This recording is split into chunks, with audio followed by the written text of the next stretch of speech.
Hello बच्चों, let's start the question and the question says bulk flow और mass flow.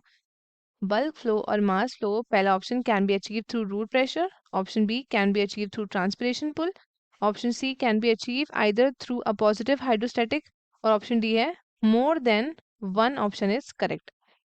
So let us start with our key concept. The key concept of this question is bulk flow or mass flow.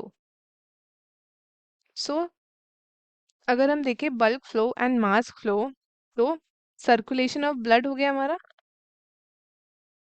Circulation of blood, then water transport, water transport in xylem vessels, water transport in xylem vessels and plant phloem tubes. ये आपके examples होते हैं of the mass और bulk flow system.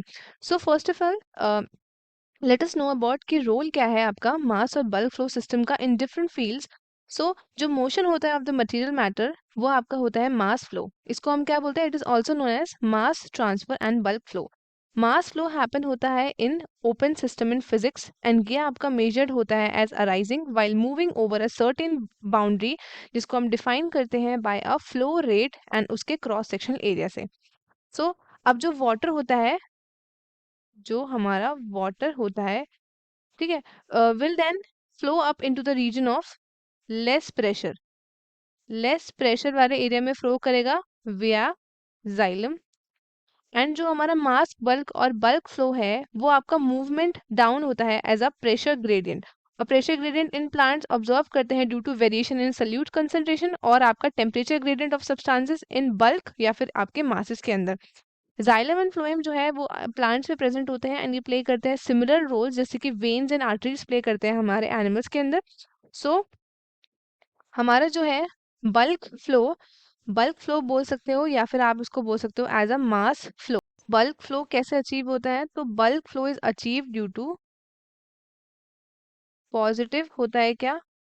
Positive होता है hydrostatic pressure gradient.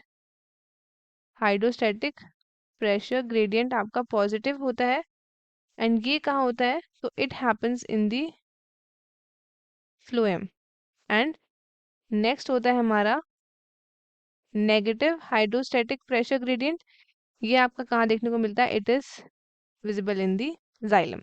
So our correct option would be can be achieved either through positive hydrostatic. ये option हमारा correct है. And option A, B and D ये तीनों ही हमारे हो गए इनकरेक्ट. तो स्टूडेंट्स, आई होप आपको क्वेश्चन अच्छे से समझ आया है. All the best and thank you.